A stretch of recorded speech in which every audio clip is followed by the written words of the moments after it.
Salam alaikum wa rahmatullahi ta'ala wa barakatuh. Comme je vous ai promis la fois passée, je vais vous corriger aujourd'hui le sujet de l'expression écrite ainsi que la question de synthèse. Je commence tout d'abord par la question de synthèse. Pourquoi, selon vous, la presse française et la presse internationale n'ont pas parlé de cet événement de la même manière? Je vous ai préparé deux petites réponses. La première, je suis absolument persuadé que, ici c'est le modalisateur. Je suis absolument persuadé que, ici c'est le verbe d'opinion, et ici c'est un adverbe de la certitude. Donc, je suis absolument persuadé que la presse française et la presse internationale n'avaient pas la même prise de position à propos des événements, à propos des bombardements sanglants.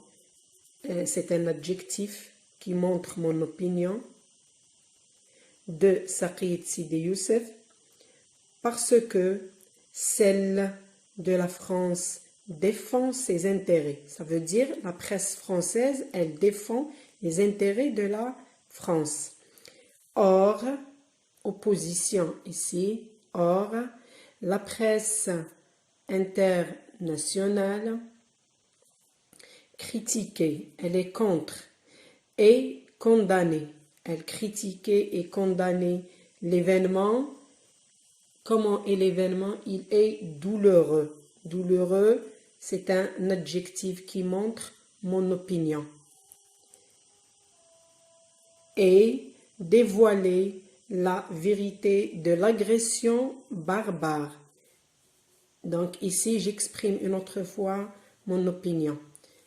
Et considère l'événement comme un crime contre l'humanité parce qu'il y avait des victimes civiles, dont une vingtaine d'écoliers et une dizaine de femmes. Deuxième modèle, il est plus court. Il est indiscutable que, j'exprime mon opinion ici, il est indiscutable que la presse française et la presse internationale n'ont pas parlé des événements de Saqiet Sidi Youssef de la même manière parce que chacune d'elles voit l'événement d'un angle différent. Je passe maintenant à l'expression écrite. Nous avons deux sujets où on doit choisir l'un des deux. La question est traiter l'un des deux sujets au choix. Le premier, c'est un compte-rendu objectif. Lors d'une discussion sur Facebook, vos correspondants montrent leur ignorance de l'histoire de l'Algérie, ainsi que des relations fraternelles algéro-tunisiennes. Faites le compte-rendu objectif du texte afin dans le but de le partager sur les réseaux sociaux pour participer à la commémoration de l'histoire de votre pays. Le compte-rendu objectif, il se compose de deux paragraphes. Dans le premier paragraphe, je présente le texte, je donne son titre s'il est titré, le nom de l'auteur, la source, la visée et le thème. Dans le deuxième paragraphe, je résume les idées de ce texte. D'abord, dans le premier paragraphe, qu'est-ce que je dois donner? Il s'agit d'un article de presse Donc, vous l'avez vu pendant l'analyse du texte que ce texte est un article de presse. Il est extrait du magazine Memoria, paru numéro 30, paru le mois de janvier 2013. Il est écrit par Boualem Touerguit. Je donne le nom du journaliste ici. Dans cet article, je peux dire dans cet article de presse, dans cet article, le journaliste donne des informations expliquées. C'est le type du texte. Le texte est informatif explicatif. Donne des informations expliquées sur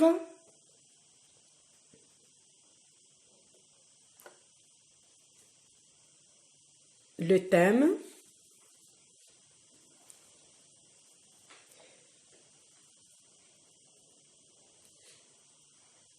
sur la réaction de la presse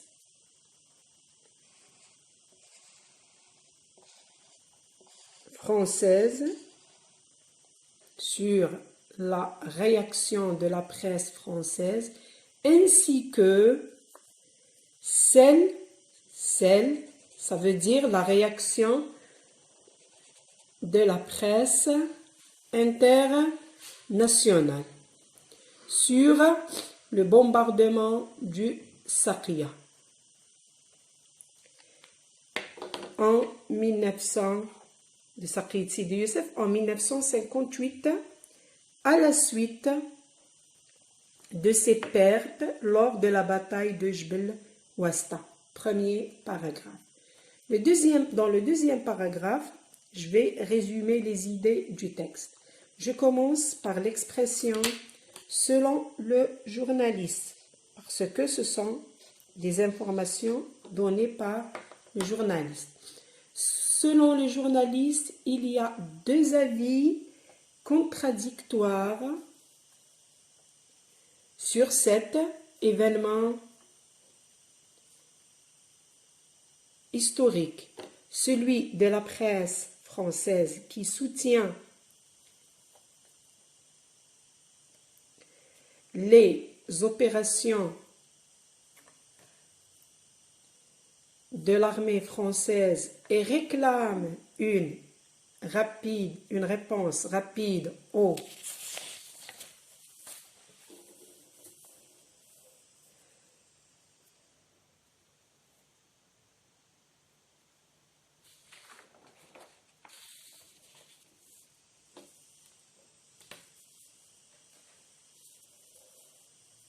attaques des maquisards lors de la bataille de Jbel Wasta, tandis que la presse internationale s'oppose fortement et considère les bombardements de Saqiya une erreur inexplicable.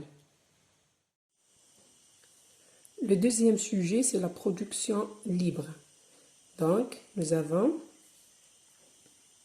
l'Algérie continue à se révolter et arrive à gagner son indépendance à la fin. Cela grâce à son peuple et au soutien des pays arabes, surtout la Tunisie, le Maroc et l'Égypte, malgré l'installation des deux lignes Chal et Maurice sur ses frontières.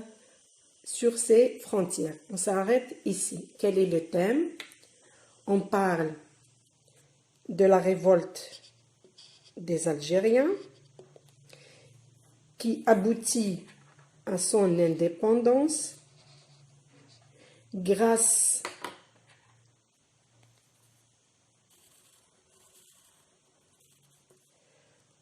au soutien numéro 1 de son peuple. Premièrement,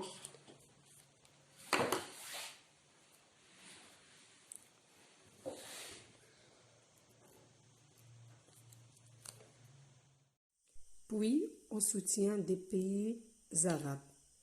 Donc, nous avons numéro 2,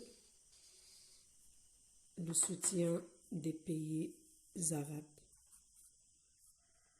Surtout la Tunisie, le Maroc et l'Égypte. Nous avons ici un indicateur de temps un indicateur qui exprime l'opposition. Malgré. Malgré quoi? Malgré l'installation des deux lignes Chal et Maurice, bien sûr par l'armée française, ou sur ces frontières, sur les frontières de l'Algérie. Donc, on parle de la révolte des Algériens qui se termine par son indépendance, qui a aidé les Algériens à arracher leur indépendance, c'est le peuple algérien, le soutien du peuple algérien, ainsi que le soutien des pays arabes, mais il y a un obstacle, c'est l'installation par l'armée française des deux lignes Chal et Maurice qui vont entraver le travail des Algériens, la lutte des Algériens. Donc, en tant que nationaliste, écrivez un texte historique pour informer. Donc, la visée ici, on vous demande d'écrire un texte sur l'histoire de l'Algérie, mais dans le but d'informer la nouvelle génération sur quoi? Sur le thème, sur le courage.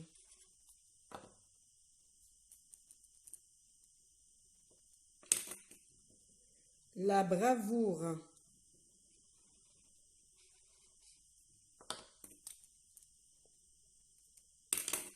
L'audace.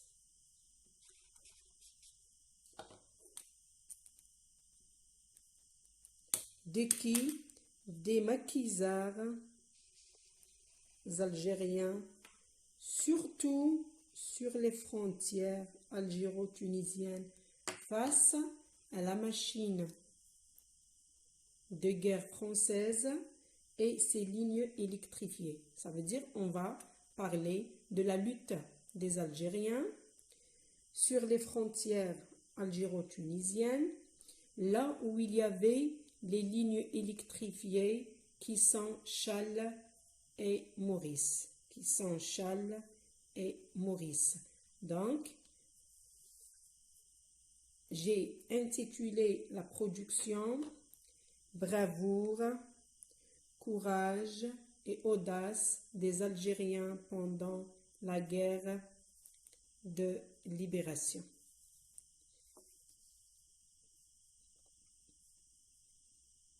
Je vais vous lire la production en vous expliquant quelques éléments.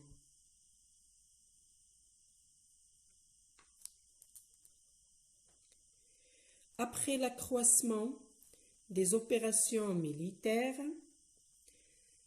menées par les unités de l'ALN et l'approvisionnement des Moudjahidines en armes à travers les frontières Est et Ouest, et en vue d'isoler la révolution de la Tunisie et du Maroc, la France veilla à fermer les frontières en construisant deux lignes de barbelés électrifiés constituant un barrage sur les frontières. Dans le premier paragraphe, j'ai donné des informations sur l'activité des unités ALN,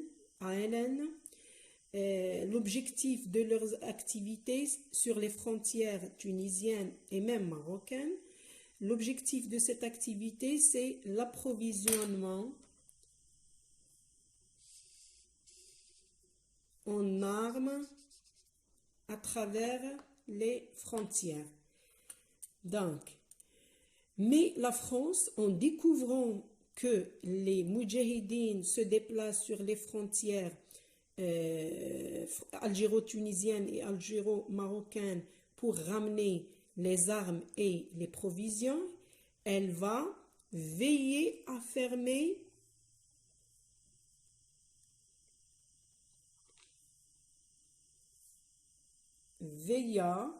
elle va veiller à fermer les frontières. Donc, elle va fermer les frontières. Comment? En construisant 2 lignes de barbelés. Elle construit 2 lignes de barbelés électrifiées. Des lignes de barbelés avec électricité, constituant un barrage sur les frontières. Donc la France, pour arrêter l'activité des unités à l'Inde, des moudjahidines, des maquisards, elle construit un barrage avec du barbelé électrifié sur les frontières algériennes. Afin d'empêcher la pénétration de l'armement, c'est le but ici, empêcher, ça veut dire bloquer, arrêter, entraver la pénétration, l'entrée de l'armement pour arrêter la pénétration de l'armement et donc d'asphyxier la glorieuse guerre de libération. Pour asphyxier, une fois qu'il n'y a pas d'armes, la guerre de libération ne peut pas continuer. Donc, l'armée française multiplie les opérations de guerre en surveillant les lignes Chasles et Maurice. Donc, pour arrêter l'activité des Algériens et pour asphyxier la guerre de libération, pour empêcher la pénétration de l'armement, l'armée française va surveiller les lignes Chasles et Maurice. Dans le premier paragraphe, c'est la construction. Ici, c'est la surveillance. Ces réseaux électrifiés, c'est un substitut lexical. Ces réseaux électrifiés remplacent, c'est pour éviter la répétition, j'utilise un substitut lexical qui remplace ligne Chasles et Maurice. Donc, ces réseaux électrifiés et minés avec des mines. Surveillez ces réseaux électrifiés, minés et surveillés en permanence. Ne crée pas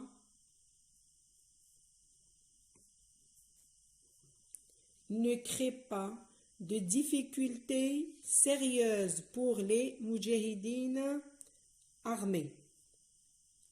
De quoi? Armés, pas d'armes, mais d'audace, de courage, d'amour de la patrie.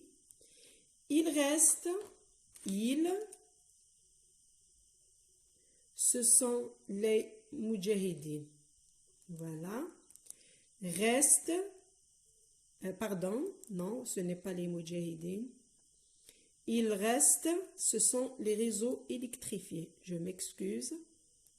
Donc, les réseaux électrifiés restent franchissables malgré leur renforcement continu par le commandement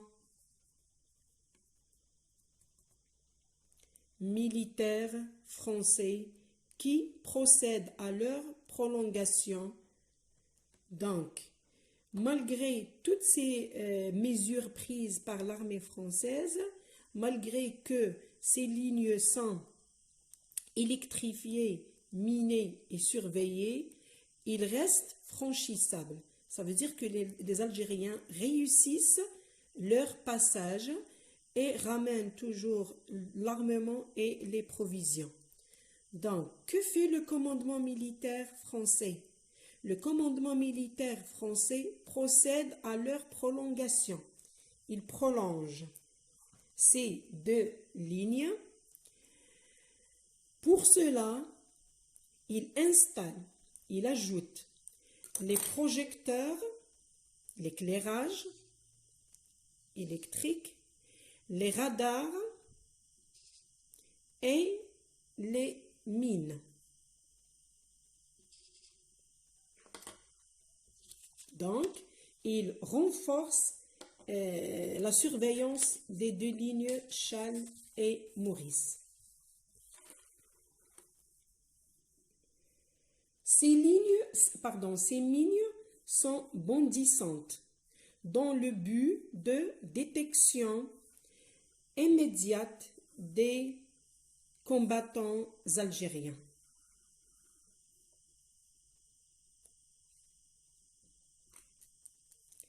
Malgré qu'elles rencontrent des obstacles, ce sont les unités ALN. Malgré qu'elles rencontrent des obstacles, ça veut dire que ce n'était pas facile de franchir ces deux lignes.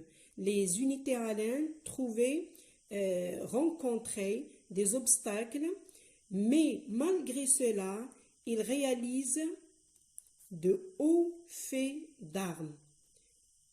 Ils réalisent de hauts faits d'armes en saturant la haie électrifiée, en coupant, en détruisant la haie électrifiée. La haie, ça veut dire la ligne électrifiée, en multipliant les attaques et les affranchissements.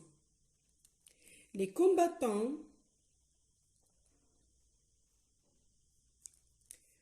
algériens qui préfèrent tomber au champ d'honneur réussissent les affranchissements armés de leur courage. Donc, les Algériens n'avaient pas beaucoup d'armes ou n'avaient pas d'armes développées. Ils sont armés de leur courage, parce que la production ou la question nous demande de parler du courage des Algériens pendant la guerre de libération sur les frontières algériennes, et de leur audace, de leur courage et de leur audace, en développant des techniques d'infiltration, en détruisant certaines parties. Que font les Algériens? Ils détruisent certaines parties, surtout là où donc, il y a des montagnes, des rivières, là où la surveillance de l'armée française est faible. Donc, certaines parties pour créer des brèches, des issues, avec des moyens rudimentaires, des moyens simples, classiques, des moyens avec des ciseaux, ils coupent la ligne avec des ciseaux. Ils saccagent des parties de cette barrière électrifiée pour faire passer quoi? Passer les armes et les provisions. La réussite des Algériens est le résultat d'un effort sans cesse renouvelé. Ça veut dire que les Algériens renouvellent les efforts, ne baissent pas les bras, malgré les difficultés, malgré les obstacles rencontrés sur les frontières, face à la machine de guerre française, face à cette ligne à ces 2 lignes électrifiées. Face à tous ces obstacles, les Algériens réussissent et renouvellent leurs efforts en s'adaptant. Ils s'adaptent à la menace. C'est grâce à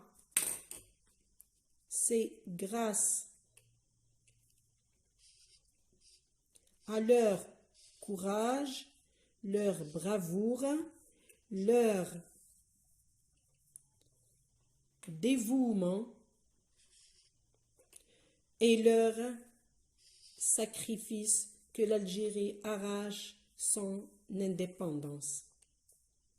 Conclusion, la politique de l'occupation française n'a pas non plus réussi à faire cesser l'acheminement des armes et des aides envoyées par les amis, les pays amis qui sont la France, qui sont la Tunisie, l'Égypte, le Maroc et d'autres pays arabes.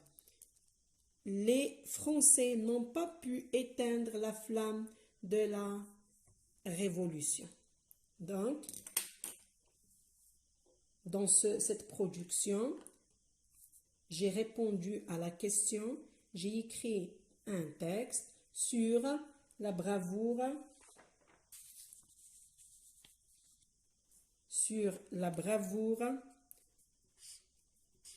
le courage, l'audace des Algériens pendant la guerre de libération sur les 2 lignes électrifiées Chasles et Maurice pour pouvoir introduire l'armement et les provisions. Merci pour votre attention. À la prochaine vidéo, sujet numéro 2.